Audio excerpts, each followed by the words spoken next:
Vamos lá, boa noite, boa noite.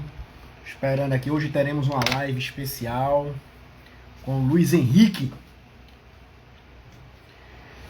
Diniz Araújo, foi professor de muita gente. Aguardar aí o Instagram, avisar mais pessoas que hoje a live é especial, rapaz. Hoje a live é muito especial. Luiz Henrique é uma figuraça. Vamos lá. Cadê o Luiz? Cadê o Luiz? Aí, Luiz.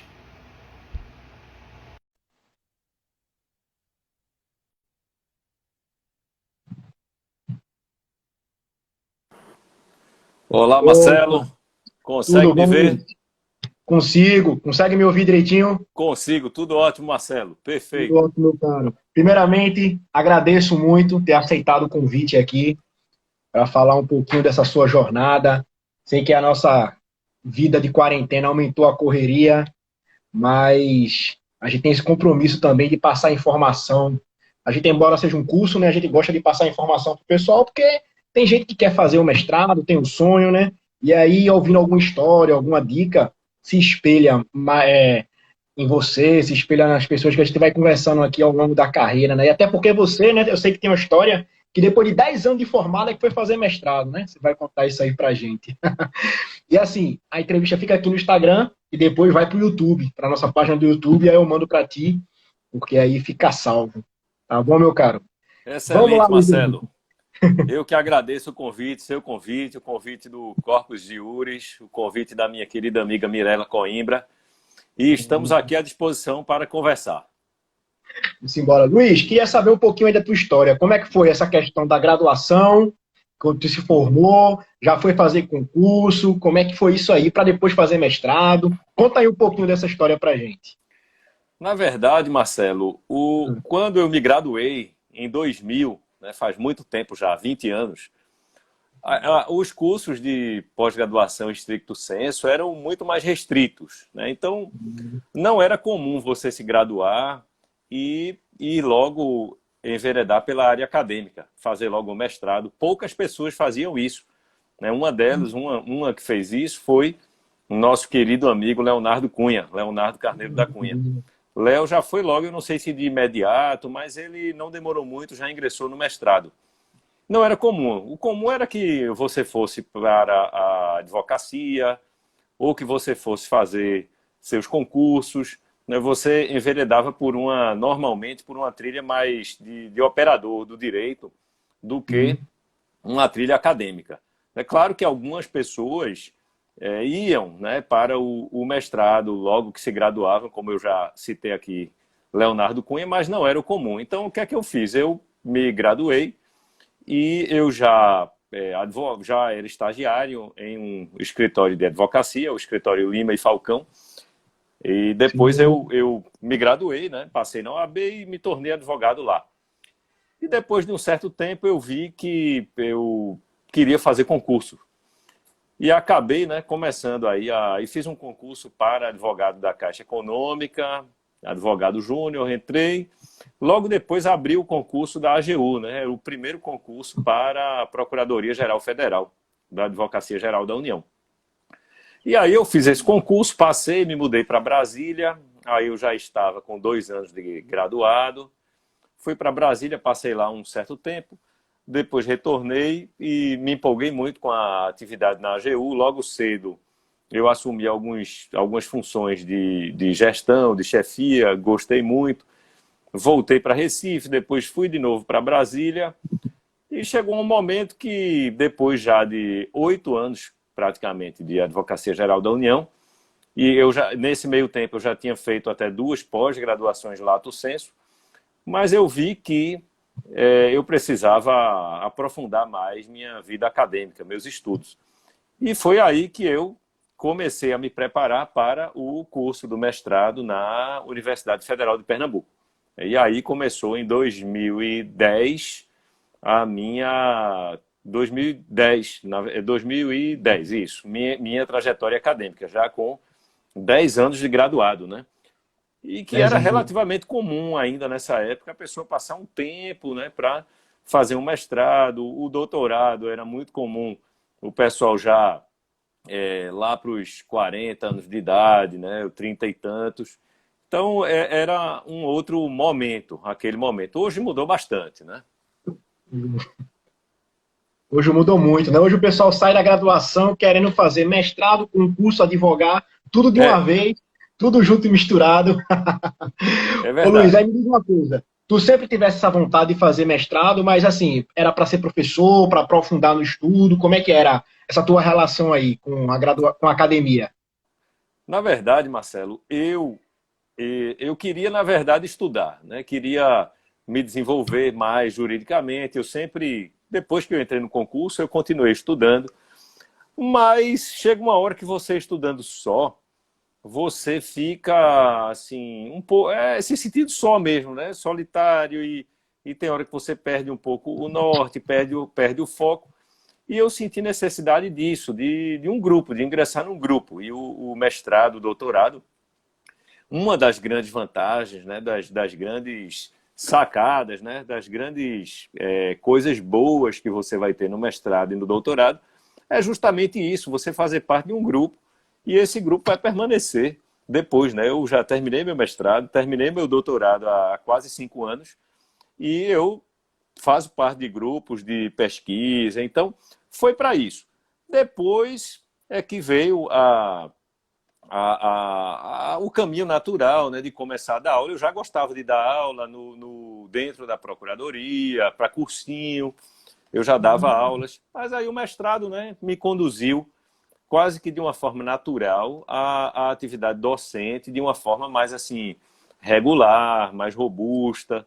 E aí vem o gosto pelas publicações. Né? Antes disso, eu já publicava aqui e acolá um artigo, mas nunca tinha publicado livro. Então, você vai ingressando, mergulhando naquele ambiente, e o ambiente vai lhe conduzindo, lhe abrindo essas avenidas que, se você tiver interesse, você vai desbravar. Né? Então, são caminhos naturais que se abrem após o ingresso no mestrado. Agora, eu conheço pessoas que não enveredaram pela área acadêmica, né? Amigos meus que eu fiz no mestrado, advogados que têm uma atividade técnica, uma atividade de operador do direito, procurador, juiz, mas que não quiseram desbravar esse mundo da docência, né? Fizeram o mestrado, alguns até eventualmente depois o doutorado, como um enriquecimento para seu conhecimento jurídico e sua atividade profissional. Não, muito bom. Me diz uma coisa, Luiz. É porque assim, eu fiz a pergunta porque muita gente veio falar, foi meu professor. Agora mesmo aqui, Augusto veio dizer, meu professor também. Eu falei, Opa, rapaz. grande Augusto. E aí, Augusto foi meu amigo, ó, de colégio, lá atrás. Vê só como o mundo é pequeno. Tá E aí eu vendo? fiquei, rapaz, Luiz dando aula aí, então deve ter algum talento aí inato dele de dar aula, de querer fazer a docência também pelo mestrado, por aí vai, né? Porque uma coisa acaba puxando a outra, né, para quem quer, né? Ô Luiz, queria tirar uma dúvida contigo. Muita gente pergunta pra gente, assim, no curso, faz 10 anos que eu me formei, 20 anos que eu me formei, como é que eu faço para entrar no mestrado? O que é que eu tenho que fazer? Será que eu consigo ainda? O que é que tu usou para conseguir entender como funcionava a logística, né, de um mestrado e tudo mais, para fazer a seleção? E aí que podia falar para o pessoal que está assim também formado há 10, 20 anos. Aí eu já peguei já aluno aqui com mais de 30 anos de formado, querendo fazer mestrado, e eu disse, olha, tem toda a condição. Agora, eu, como sou novo, a pessoa olha e fala, rapaz, tu aí tá me dizendo isso, e aí você, um cara que passou por isso, poderia contar com mais, vamos dizer assim, sabedoria do que eu. Qual é o caminho que você trilhou para começar? É o depoimento de um cara já velho, né, Marcelo? Que você Não, quer. um cara experiente, um cara experiente. Bem, veja, isso é muito interessante, porque hoje, o que é que eu vejo, né? E hoje eu frequento muito os grupos de pós-graduação em Direito, estricto sensu, né? Mestrado, doutorado, eu estou inserido nessa vida há vários anos, e você vê que cada vez mais, digamos, na última década, o que é que tem acontecido? Cada vez mais as pessoas entrando mais jovens no mestrado e no doutorado, e inclusive com a perspectiva de ter a atividade acadêmica como, no direito como sua atividade principal, que não era comum, né? Há 20 anos, 25 anos, quando eu ingressei no curso de Direito e até quando eu comecei a fazer o mestrado, embora quando eu comecei a fazer o mestrado em 2010 já era muito mais parecido com o que é hoje, mas o caminhar que eu tenho visto é de as pessoas realmente hoje procurarem a vida acadêmica como uma atividade principal, né? Agora, isso não exclui que pessoas já mais velhas ou mais experientes, como você disse aí, queiram procurar a pós-graduação estricto sensu, o mestrado, o doutorado, como aperfeiçoamento profissional ou mesmo como uma forma de ingressar na vida acadêmica um pouco mais tarde, né, já com 20 anos de graduado, 30 anos de graduado, nada impede. Eu tenho um grande amigo, eu não sei nem se ele está por aqui, mas é meu amigo e colega de procuradoria, Arthur Lins. Arthur ingressou no mestrado já com quase seus 40 anos de idade, né? Se não foi com 40, foi perto disso. Ele já ia aí com quase 20 anos de graduado. E Arthur é um professor, um docente excelente. Eu estimulo muito ele a continuar para o doutorado. Ele escreveu um livro excepcional que é sobre a primazia, o artigo 4º, né, do CPC, o princípio da primazia da resolução do mérito. Ele escreveu um livro muito bom e, veja, Arthur entrou com quase 20 anos de formado. Só não entrou no doutorado ainda porque realmente ele tem a procuradoria, né, uma pessoa muito dedicada a seu trabalho, já dá aula, e ele, eu acho que ainda não encontrou o tempo para isso. Tem outro grande amigo, né, Brivaldo Brivaldo. Pereira. Né? Brivaldo você conhece. Brivaldo é da minha época, né, contemporâneo meu de faculdade. Também ingressou já mais tarde, acho que Brivaldo ingressou no mestrado há uns 3 anos mais ou menos, ele já tinha aí perto dos 40 anos, e está fazendo aí sua vida acadêmica muito bem, né? Terminou o mestrado muito bem, agora ingressou no doutorado. Então, veja, embora a gente veja esse movimento de cada vez mais pessoas jovens, né, praticamente recém-formados, você vai no mestrado hoje, tem muita gente lá de 22 anos, 23, 21 anos de idade ingressando no mestrado, no doutorado, muita gente com 24, 25 anos, mas nada impede que os quarentões, os cinquentões, os sexagenários e sexagenárias façam seu mestrado e seu doutorado, né, com muito brilho e com a perspectiva de carreira. Eu, quando fui aluno de graduação, eu tive colegas, já naquela minha época de Faculdade de Direito do Recife, de graduação, colegas que já estavam nos seus 40, nos seus 50, até nos seus 60. E tenho alunos e alunas hoje que estão nessa faixa aí. Então, eu penso que nunca é tarde para começar uma carreira e muito menos para iniciar um mestrado ou um doutorado. Principalmente quando você vê que é sonho, né? A pessoa tem aquele sonho de melhorar o currículo, ou de ser professor, e aí você não tem tempo para isso, né? E Brivaldo, pô, Exato. eu tenho uma história boa com o Brivaldo, que o que eu acho bom, foi com ele que eu aprendi isso, que quando você está dentro de uma estrutura de poder público, você pode usar isso para fazer a sua dissertação. O Brivaldo, ele quis fazer, na época, uma questão sobre as Farcs e tudo mais, porque ele tinha acesso a certos dados lá dentro da Procuradoria. Eu pensei, rapaz, isso é excelente. A academia que é isso, porque quando você pega alguém recém-formado, ele não tem ainda contatos dentro de um tribunal, dentro de uma Procuradoria de um órgão, e a pessoa que está de dentro tem condições de realizar uma pesquisa empírica, né? Porque tem acesso ali aos dados, a tudo mais. Então, às vezes, a pessoa com experiência numa área é muito melhor do que o aluno recém-formado por conta disso, desse acesso, dessa facilitação, que não vai precisar correr atrás de ninguém, pedir favor, está lá na sua frente. Então, você que é juiz, que é advogado, que é procurador, que é defensor público, você pode usar da sua dissertação algum tema relacionado à sua atividade prática, porque o direito é isso, né? É a nossa prática atrelada à academia.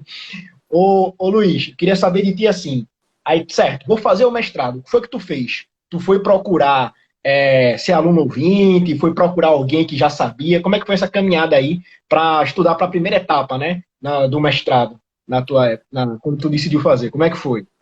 Marcelo, isso realmente é muito importante. Eu quero aproveitar e mandar um abraço aqui, meu querido amigo Leandro Nunes, procurador da República, grande figura, grande amigo, jurista, escrevendo aí, mandando abraço. Um abração, Leandro.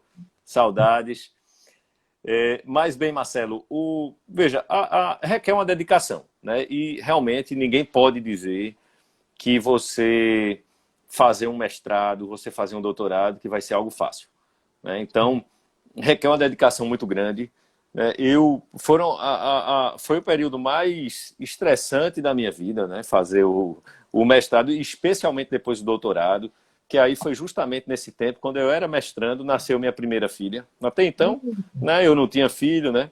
Uma vida tranquila, só trabalhava, né, e mais nada.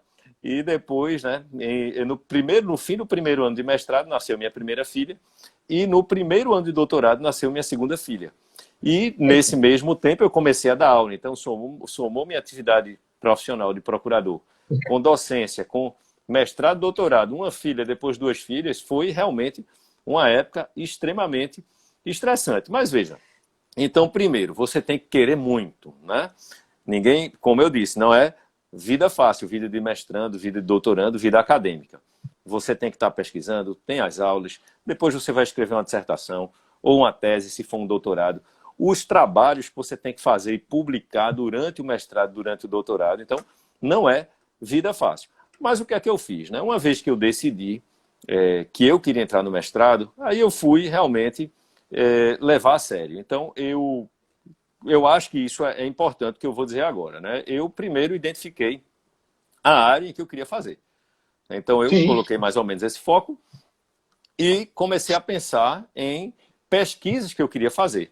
Porque você tem que apresentar um projeto também nas seleções para mestrado, né? E aqui eu falo mais mestrado porque a pergunta foi em relação ao mestrado, logo que você me fez, né?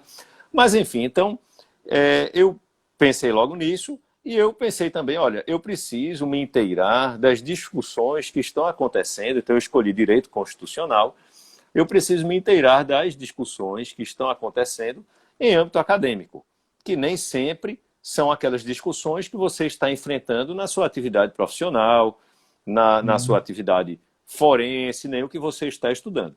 E para isso é muito importante, como você citou, Marcelo, você ingressar num grupo como ouvinte, né? E na época eu fui recebido com muita generosidade pelo professor Ivo Dantas, professor Ivo Dantas, titular de Direito Constitucional na Faculdade de Direito do Recife, me recebeu muito bem lá. O professor Ivo Dantas tinha sido meu professor na graduação muitos anos antes. Ele nem sabia mais quem eu era, nem sabia, nem se lembrava de mim, né? Tantos alunos que ele tivera nesse meio tempo aí de 14, 15 anos, enfim. Mas eu cheguei lá, me apresentei, disse que tinha interesse em fazer o mestrado. O professor Ivo Dantas me recebeu e eu passei 2 semestres lá, estudando, né, frequentando o grupo, todas as segundas-feiras à tarde, o grupo do professor Ivo Dantas, com os mestrandos e mestrandas, doutorandos e doutorandas, e lendo, né? E também não era só frequentar, porque aí eu realmente me dediquei, eu fiz aquelas disciplinas como se eu estivesse matriculado. Então eu fazia as leituras, acompanhava as discussões, participava dos debates, e isso me ajudou bastante, porque eu aí me inseri naquelas discussões acadêmicas que estavam sendo travadas ali, naquele PPGD, e que mais ou menos é o que se replica nos diversos mestrados pelo país e até pelo mundo. Então, isso me ajudou bastante a focar meu estudo, a entender o que precisava ser explorado nas minhas horas de estudo. Isso é muito importante. Então, frequentar o meio no qual você quer ingressar.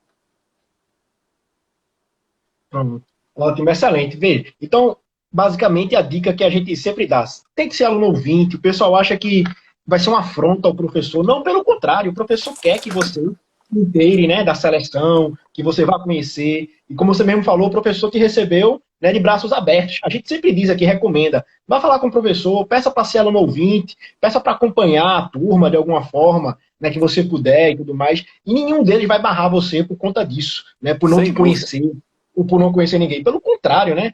A nossa experiência mostra que os alunos que vão lá, ouvintes, acabam gostando tanto que acabam se empolgando, vão fazendo mestrado. Enfim, é uma forma de você encontrar, né? E aí eu te pergunto, Luiz, como é que foi a questão da prova de línguas? Como é que tu fez aí para se inteirar dessa prova? Como é que foi tua experiência aí?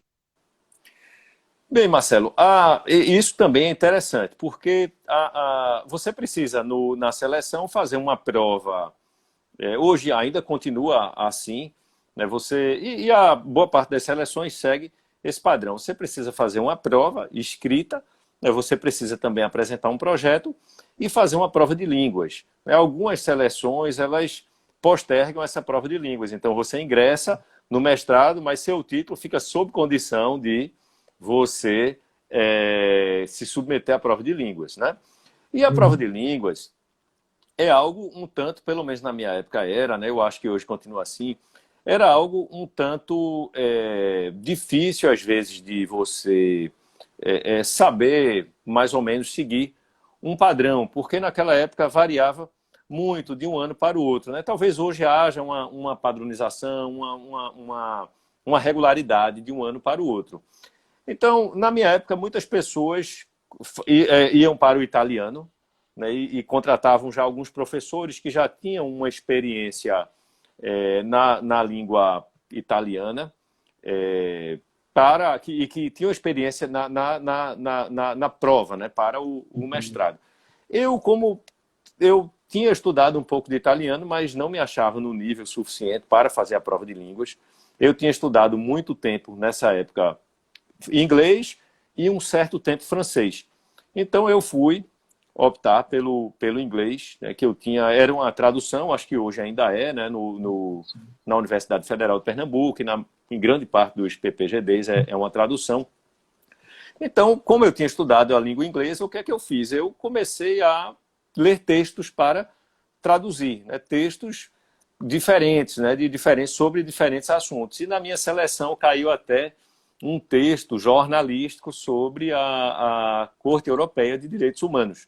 E aí eu consegui, naquela época era apenas eliminatória a prova, ela não era classificatória, eu consegui uma nota suficiente para ingressar, mas me ajudou muito essa base que eu tinha, né? Só que eu conheço pessoas que partiram do zero completamente, e foram para o italiano, normalmente, né, as pessoas que partiam do zero foram para o italiano e muitos passaram na prova de língua, estudando assim alguns meses, né, um ano antes, 8 meses antes, 10 meses antes. E, meu caro, e no doutorado, como é que tu fizesse? Aproveitando aí o gancho. Mestrado foi em inglês e doutorado, tu escolheu na época 2 línguas diferentes. Tu fez qual? Você tinha que escolher 2 diferentes, né? A língua que você tinha utilizado no mestrado não podia utilizar no doutorado, né? E como eu falei antes, né, que eu tinha estudado muitos anos de inglês e alguns anos de francês. Aí o meu caminho natural foi ir para a prova de francês. Eu fiz a mesma preparação. Eu comecei a ler textos, né, traduzir textos e também consegui êxito na prova de línguas. E esse embasamento que eu tinha me ajudou bastante. Agora, eu conheço pessoas assim, não tinham base em língua estrangeira alguma. Aí, para o mestrado, escolheram italiano, partindo do zero praticamente, entraram. E depois, para o doutorado, aí carregaram no inglês, né? Todo mundo tem alguma base de inglês, na verdade, né? Então, mas alguns têm uma base melhor, outros um pouco menos consistente. E eu conheço pessoas, então, que tinham uma base muito... era um inglês muito ainda elementar, mas conseguiram, nos 2 anos de mestrado, carregar no inglês, estudar e se sair bem na prova de línguas do doutorado. Que também não é fácil, né? Porque assim, você, assim, se você for fazer logo o doutorado em seguida ao mestrado,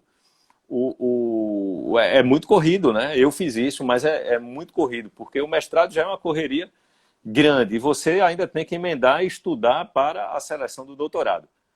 Embora você já esteja ali inserido no ambiente, acompanhando as discussões, mas é uma outra seleção, né? Então não é garantia de que você vai passar, você precisa se dedicar bem para essa seleção. Exatamente. Quando tu fala do inglês, eu lembro de mim. Eu reprovei na primeira vez que eu tentei, na prova de inglês. Que eu achava assim, eu sei Beatles em inglês, eu sei escutar Beatles em inglês, vou passar. Cheguei lá, não passei na prova de inglês, caiu um texto sobre recuperação judicial, nunca mais me esqueço, em inglês. Bem, você já não entende empresarial em português, em inglês, né? Terrível. E aí, no outro ano, eu fiz italiano, me deram a dica. Olha, Marcelo, não tem um inglês como o teu, tem que fazer italiano, tem um professor tal que tu vai lá fazer. Aí eu fiz na época, o professor Maire, Ele me deu uma ajuda gigantesca. Foi mais ou menos 2 semanas de aula. Uma semana com aula com ele, outra semana estudando para fazer a prova. E como você disse, né? É apenas eliminatório. Então eu tirei o mínimo para passar, passei e fiquei tranquilo. Agora eu tive amigos, professores de inglês, que não tiraram nota boa, tiraram 8 na prova. E amigos que aprenderam inglês com videogame e revisaram assim em cima da hora, tiraram 10, 9,5, 10. Então, assim, é aquela coisa, né? Pega muito a sua base, pega muito aquele seu estudo que você tem, e tem que ser estratégico também, né? Até porque é uma seleção, né? É uma seleção como outra qualquer. Você vai ter que ter com estratégia. Não adianta você ir apenas querendo, né? Ô Luiz, perguntar uma coisa para ti. E o Exatamente, Marcelo. projeto? Ah, diz. Veja, só complementando essa sua pergunta aí sobre a prova de línguas, o professor João Maurício Leitão Adeodato sempre dizia, olha pessoal, estudar inglês não é saber traduzir a musiquinha que você ouve no rádio, no som, não. É muito mais que isso. Mas é verdade também, Marcelo, que essa habilidade no estudo da língua, essa habilidade de traduzir, que se chama aí o pessoal que estuda, né, língua estrangeira, que ensina a língua estrangeira, são as habilidades passivas, né, que é você escutar e você ler e traduzir. Então, de certa forma, consideram os estudiosos, né, do ensino de língua estrangeira que são habilidades mais simples e mais fáceis do que as habilidades ativas, que é você falar e você produzir um texto escrito, né? Dizem os estudiosos, eu, pela minha experiência, concordo, né? Eu acho mais fácil a habilidade passiva de ler, de ouvir, do que efetivamente produzir um discurso falado ou escrito em uma língua estrangeira, né? Então, isso é um certo alento, porque na prova para a seleção você vai ter só a exigência da tradução. Então, quero aproveitar aqui também para mandar um abração aqui para os queridos amigos Pedro Ivo, José Augusto Júnior, Cristiano Gugel, grandes amigos. Abraço para vocês, meus amigos. Então, Marcelo, Danilo aí também tá você... aqui. Danilo está aí, né? Porque a gente só vai vendo rapidamente, né? E vai passando rápido para mim aqui. Pois bem, Marcelo, então você perguntou sobre o projeto, né? Projeto. Como é que foi essa ideia? Como é que tu chegou num tema para apresentar na dissertação, o projeto para o mestrado? Tu fez o teu projeto? São duas perguntas. Como é que tu chegou no tema do teu projeto? E se o teu tema do projeto continuou até o dia da defesa? Né? Se tu teve que mudar no meio do caminho, o que aconteceu nisso aí? Isso é interessante. Veja, eu considero, né, isso está aberto a, né, opiniões pessoais, né? Não é uma regra, é uma opinião pessoal minha. Eu considero o projeto o que é mais difícil de se fazer numa seleção. Não é nem, talvez, o que seja mais difícil, a fase mais difícil, né? Talvez não. Talvez a fase mais difícil seja a prova escrita. Isso é muito particular, né? Muito individual. Mas eu acho o projeto a parte mais difícil, a parte mais desgastante para você produzir. Por quê? Porque não é simplesmente você escrever aquele textinho ali de 15 laudas, 20, 30, dependendo do programa de pós-graduação, né? Isso é a parte mais fácil. Qual é o mais difícil do projeto? É que para fazer seu projeto, você tem que escolher seu tema. E para escolher seu tema, você tem que estar vivenciando as discussões na academia. Então, você tem que estar frequentando ou lendo muito, né? Então, o projeto ele é apenas a pontinha do iceberg, digamos assim, que vai sair de uma série, de um grande cabedal de informações que você precisou amealhar para, primeiro, selecionar o tema e depois desenvolver um pouco daquele tema sob a forma de um projeto. Então, essa parte eu acho extremamente difícil. No meu caso, e outra coisa também, aí outra dica do professor João Maurício, né, que é um grande professor de metodologia, além de filosofia do direito.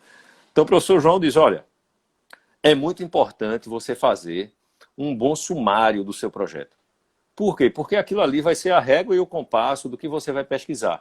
Então, faça um bom sumário, tente fazer um bom projeto que não seja muito amplo, que não abra muito, que tenha foco, e isso vai ser sua pauta, vão ser seus trilhos para o seu mestrado. Se você começa a abrir demais, você acaba que se enrola, e no mestrado isso é muito comum, se enrola querendo pesquisar sobre tudo e sobre todos, e acaba que você, nos 2 anos, não consegue fechar uma pesquisa consistente sobre um tema, que na verdade é isso que se quer, que você construa um aprofundamento no mestrado sobre um tema e que no doutorado você, além de aprofundar, você traga algum ineditismo, né? Alguma ideia inédita, inovadora.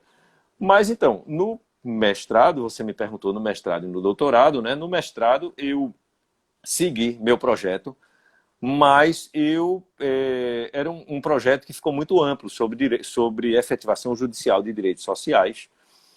Ficou extremamente amplo, eu ainda tentei fazer uma pesquisa comparada e acabou que eu cometi um erro que é muito comum, né, no mestrado, e a banca me observou isso, né, professor Sérgio Torres, professor André Rosa, professor Leonardo Cunha, que eu não tinha conseguido fechar minha pesquisa. Né? Então, muitos pontos eu não consegui aprofundar. E isso foi um grande aprendizado para o doutorado. Né? Então, no doutorado, eu já fiz... aí veja como foi curioso. Eu fiz um projeto muito bem focado e centrado, mas depois eu acabei, logo no início, me afastando dele completamente. Né? Eu fiz um projeto sobre mutação constitucional. Sim. E eu mudei completamente para ativismo. Mas, então, eu mudei, né, combinei com o meu orientador, o professor Ivo Dantas, que sempre foi muito generoso, né, em tudo e também em relação a isso. Ele nunca quis ditar o que o orientando ia pesquisar, nunca quis impor nada, né? Ao contrário, sempre nos deixou muito à vontade. Eu conversei com ele, disse as razões de por que eu queria mudar e ele, né, concordou prontamente e me deu todo o apoio. Mas, quando eu mudei, o que é que eu fiz? Eu fiz um novo projeto para mim, né? Não mais para uma seleção, porque eu já tinha passado pela seleção, para mim e para ele, para poder servir como pauta. Então, você tem que pensar no seu projeto como uma etapa da seleção, mas também como uma pauta para o seu mestrado e o seu doutorado. Senão, você vai ficar perdido, né? Pesquisando sobre tudo e no final não vai pesquisar sobre nada. E no mestrado isso ainda se admite, mas no doutorado a banca vai ser implacável, né? Se você não chega lá com a tese organizada, aprofundada, redondinha, né? Que você conseguiu fechar, claro que não é responder a todas as perguntas, mas se você não conseguiu responder de uma forma mais ou menos aprofundada a pergunta que você se propôs a responder, você pode ter sérios problemas, né? Especialmente no doutorado. Que é o que o pessoal diz, né? A banca vai bater em você e você vai ter que sair daquelas saias justas na hora, ao vivo, né? Me diga uma coisa. Exatamente. Ô Luiz, me diz uma coisa. Para ti, o que é que foi mais difícil? Fazer o mestrado, fazer o doutorado, ou os dois? Participar da seleção do mestrado ou do doutorado, para ti? Qual que foi, assim, o mais impacto? Marcelo, eu diria o seguinte, o mestrado, ele tem algo que é mais fácil, digamos assim, mais simples, não vou dizer mais fácil, que você produz um texto menor, sem tanta exigência de tanto aprofundamento, de ineditismo, né, que é a sua dissertação. No doutorado, não, você vai ter que produzir uma tese, você vai ter que aprofundar, você vai ter que realmente responder a uma pergunta que você fez no seu projeto, né? Então, minha pergunta, por exemplo, eram duas, né? O que é ativismo judicial e há limites para o ativismo? A principal pergunta, uma pergunta preliminar, que era o que é ativismo, e a segunda, que era a principal, pode haver limites, há limites eficazes, era essa a minha tese, né? E eu me detive a isso, e você vai sempre estar pautado e focando naquilo. É como se você estivesse navegando em alto mar e você tivesse que focar, né, numa estrela, no Cruzeiro do Sul, enfim, em algum ponto de referência para não se perder. Pois bem, então, isso aí no doutorado eu consegui fazer, no mestrado eu já não consegui. Então, respondendo a sua pergunta de uma forma objetiva, né? O mestrado, apesar de a produção ser mais curta, eu achei mais difícil, porque eu estava iniciando a vida acadêmica, né, digamos assim. Eu tinha feito pesquisas, né, na graduação, mas a vida acadêmica já de uma forma mais madura e com exigências de um mestrado, mas eu não consegui ter o foco, né? Eu ainda estava precisando amadurecer nesse aspecto. Tanto que, como eu lhe disse, né, a minha dissertação acabou tratando de muita coisa, mas eu não consegui aprofundar os temas que eu tinha me proposto a aprofundar. No doutorado, apesar de a exigência ser maior, né, uma tese requerer muito mais, mas eu já estava, né, calejado, já estava amadurecido para poder desenvolver um estudo em um nível de uma pós-graduação estricto sensu. Então, para mim, o doutorado acabou sendo mais fácil. Né? E apesar de o texto ser maior, né, a exigência ser maior, você tem o dobro do tempo. Em vez de 2 anos, você vai ter, no tempo regular, 4 anos. Né? O que permite pensar, repensar, amadurecer. Então, eu achei que o mestrado foi mais sofrido, foi mais duro para mim nesse aspecto, sabe? Eu fiquei mais perdido, digamos assim. No doutorado, não. Eu já fui sabendo, eu tinha um norte, já foi muito mais... Quando você tem um norte, é isso que eu recomendo, né? Tente achar seu norte e não divague muito. Vá atrás sempre daquela sua estrela guia que vai facilitar muito as coisas. Pois é, Luiz.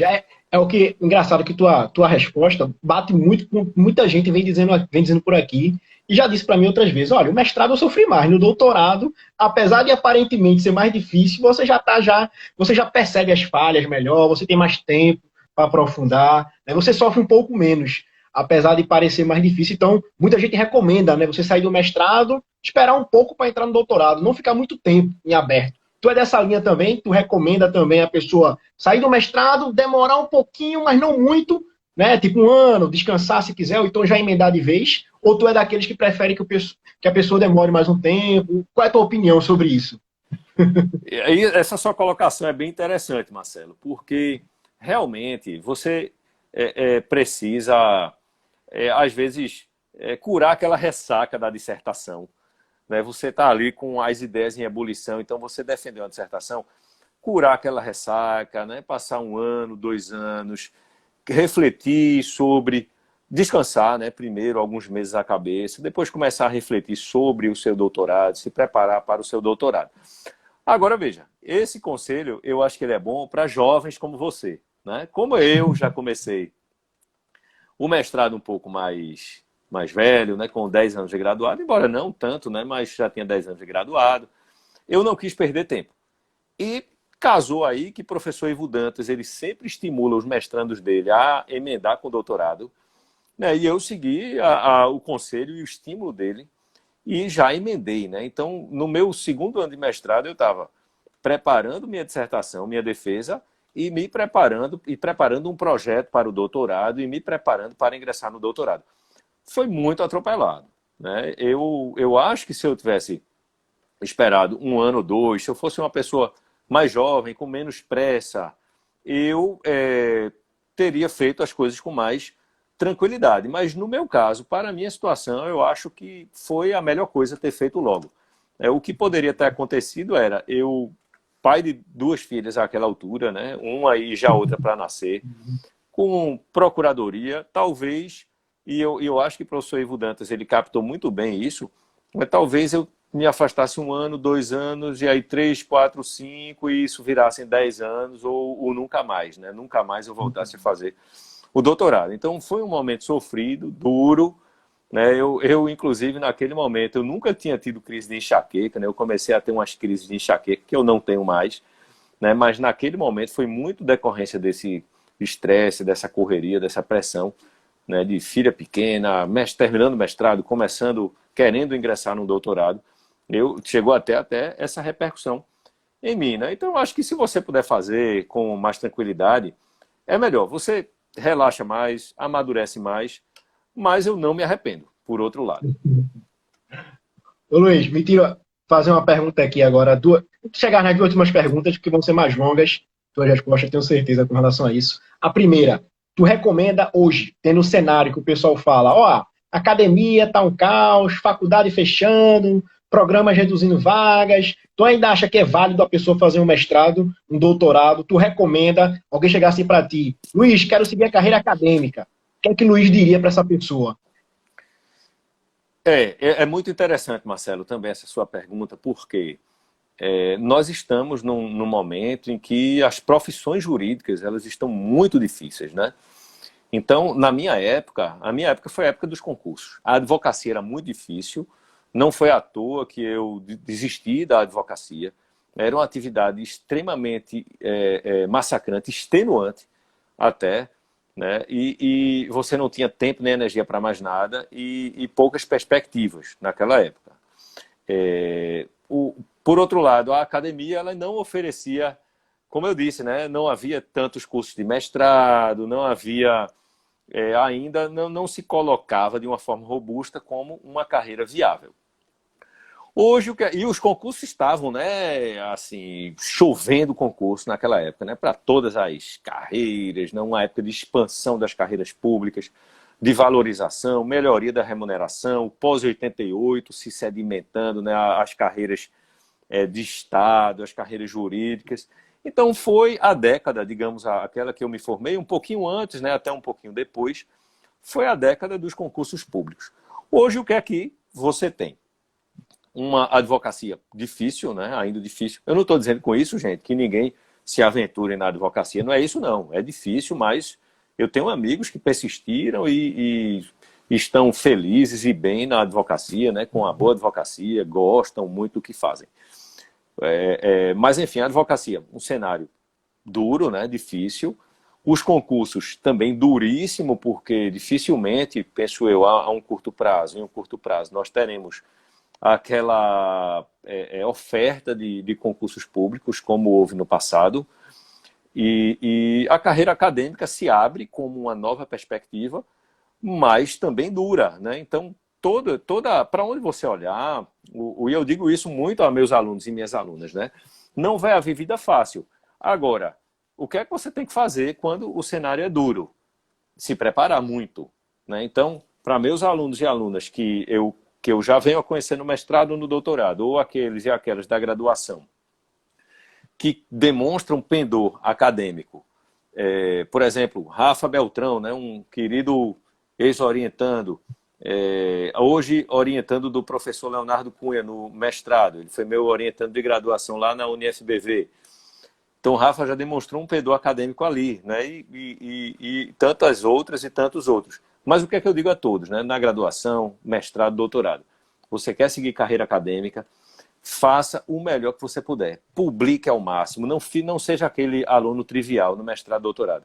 Pode ser o trivial, quem quer um mestrado ou um doutorado para ter um diploma, para seu conhecimento pessoal, para um aprofundamento, né? Então, esse aí vai publicar só o que for exigido, vai fazer apenas o suficiente para chegar ao final, fazer uma boa dissertação e uma boa tese e produzir e conseguir obter sua titulação.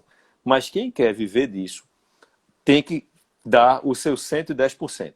Né? Então você vai ter que publicar o máximo, se ligar a grupos de pesquisa, estar participando dos congressos. Então, publicar livros também, fazer um networking que é muito importante na vida acadêmica. Então, veja, não vai ter vida fácil, não vai, mas não vai ser uma vida mais difícil do que quem optar por concurso ou quem optar pela advocacia. É mais uma carreira que se abre, mais uma perspectiva agora. Não vai haver vida fácil. E aí você vai ter que fazer seu mestrado, seu doutorado e nunca parar, né? Então, terminou o doutorado, vai ter que continuar publicando, depois programar o seu pós-doutorado. Quem puder fazer doutorado sanduíche, faça em uma instituição no Brasil ou no exterior para fazer mais network. Então, é uma vida que não para, né? Uma vida que não é fácil, mas eu acho que ela é muito prazerosa, né? No Brasil, ela acaba sendo mais dura do que em outras realidades, em outros países, porque nós temos uma academia que é muito pouco valorizada, mas é possível fazer academia. Eu conheço muitas pessoas que vivem da sua atividade acadêmica, trabalham bastante, mas estão aí vivendo dignamente e gostando do que fazem. Então, perfeita a colocação. É mais ou menos na minha linha, quando eu falo com meus alunos, dizendo, independente do que você vai fazer, faça aquilo que você gosta, né? Porque você for atrás da galinha dos ovos de ouro apenas porque dizem que está ganhando dinheiro, você vai ser frustrado, vai chegar um momento que vai bater a frustração, que vai bater aquele desespero, né? E você vai dizer, rapaz, o que é que eu estou fazendo da minha vida, né? Aí vai ter que voltar tudo de novo, né? Vai ter que refazer toda a jornada. Luiz, para a gente encerrar aqui a nossa live, fazer uma perguntinha para ti, e vou emendar com uma outra depois, mas assim, o que é que mudou para o Luiz Henrique após o mestrado, após o doutorado? Falando assim, como pessoa e falando como profissional. O que é que agregou em ti, né, vamos dizer, esse plus na tua vida? Marcelo, outra pergunta excelente. Veja, agregou bastante, né? Então, eu sou uma pessoa completamente diferente como profissional, uma pessoa também, porque eu penso que o mestrado, doutorado, além de você se qualificar, você se abre para uma vida acadêmica, que é uma vida que requer uma aceitação muito grande das opiniões contrárias. Então, você quando está, eu acho que nisso é muito diferente da atividade do operador do direito, né? O operador do direito, vou colocar aqui minha profissão, né, que é de advogado, advogado público. Então, muitas vezes nós ficamos ali, né, presos sempre àquele mesmo ponto de vista, fazendo a defesa do nosso cliente, né? E na vida acadêmica, você está defendendo uma tese, mas você tem que estar aberto para, a qualquer momento, mudar o seu Sim. entendimento. Isso dá uma plasticidade às suas ideias muito grande. Então, eu estou lendo agora o livro do professor José Souto Maio Borges, nosso grande professor de direito tributário, né, professor Souto. Ele escreveu um livro que é uma coletânea de artigos, na verdade, chamado Ciência Feliz, né? E em vários artigos o professor Souto Maio Borges, que já vai nos seus 80 e muitos anos, né, ele lançou esse livro relativamente recentemente, ele destaca isso. Ora, é muito importante na vida acadêmica a abertura às ideias contrárias. Isso muda muito sua forma de pensar o direito e sua forma de pensar o mundo, né? Sua forma de... Você muda como pessoa. Então, me mudou nesse sentido. O mestrado e o doutorado me mudaram nesse sentido. Me mudaram no sentido de que eu conheci muita gente, né? Conheço muita gente. E nisso é bastante diferente também da nossa atividade de técnico jurídico, né? O juiz, ele passa boa parte do seu dia dentro de um gabinete, o procurador dentro de um gabinete, o advogado dentro do seu escritório. Na atividade acadêmica, aí eu acho que é uma grande, para quem gosta, né? Um grande mundo se abre na atividade acadêmica, porque você viaja mais, você circula mais, você conhece muita gente diferente, seu networking se amplia muito, inclusive para o exterior, né? Então você pega aí professor Leonardo Cunha, professor Ivo Dantas, né? Professor João Maurício, o networking que eles têm no Brasil todo, na Europa, em outros países da América do Sul, né? E isso a atividade acadêmica permite e abre muito sua cabeça também para conhecer pessoas e lugares, né? Então é em diversos níveis, sabe, Marcelo, que sua vida muda. Então o Luiz Henrique hoje, né, em 2020, depois de ter ingressado no mestrado, ingressado no doutorado, concluído já o doutorado há quase 5 anos, é bem diferente daquele Luiz Henrique de 2010. Quero aproveitar também e mandar um beijo aí para minha mãe, Terezinha, que eu vi que ingressou aqui na live. Porra, coisa boa. Ô Luiz, pudesse dar um conselho agora para alguém que quer tentar o mestrado, quer tentar o doutorado aí, qual o conselho que você daria? Assim, cara, não sei de nada, quero começar hoje, quero fazer o mestrado. O que é que o Luiz Henrique diria? Eu diria o seguinte, foque, né? É isso que você quer, vai requerer muito foco, no sentido de você estar disposto e disposta a colocar muita energia no projeto. Então, você precisar fazer muitas leituras, você vai precisar frequentar, como eu disse, grupos, né? Preferencialmente o grupo daquele professor que você quer que seja seu orientador, ou pelo menos que pode lhe dar algum norte. Então é importante você estar com essa disposição. E o que vem depois é ainda muito mais duro, né? Que depois a seleção talvez seja a parte mais fácil. Então depois vem as disciplinas, as exigências, os trabalhos, as publicações, até a confecção da dissertação. Então precisa de quê? Muita determinação, muita energia e muito foco no que você quer fazer. Aproveitando aqui para mandar um abraço também para o meu querido amigo Gregory Moura, grande amigo. Olha. Luiz, eu agradeço imensamente, rapaz, você conceder esse intervalinho, esse horário de 6 às 7, que é um horário meio complicado para todos nós, né? Que trabalhamos e tudo mais. Queria dizer que no ano que você saiu do doutorado foi o ano que eu entrei no mestrado, então a gente acabou se cruzando ali nesse período diferente da vida. E, enfim, um prazer bem grande estar batendo esse papo contigo.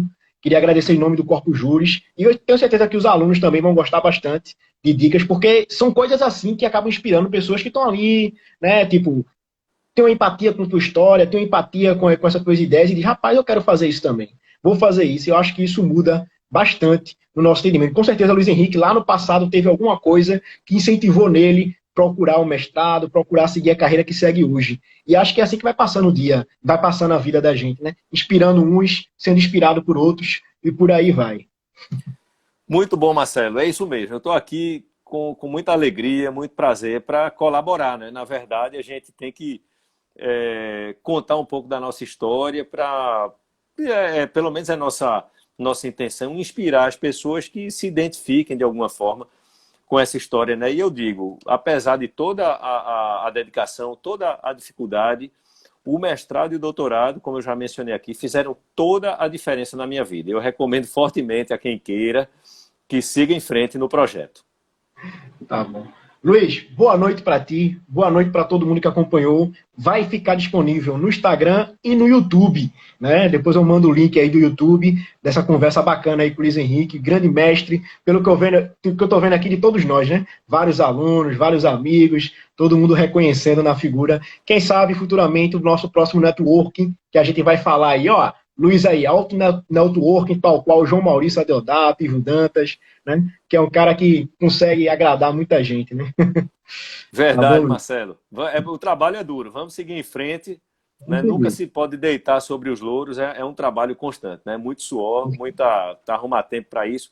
Mas estou à disposição. Um grande abraço para você. Grande abraço aí para o pessoal do Corpus Juris Cursos.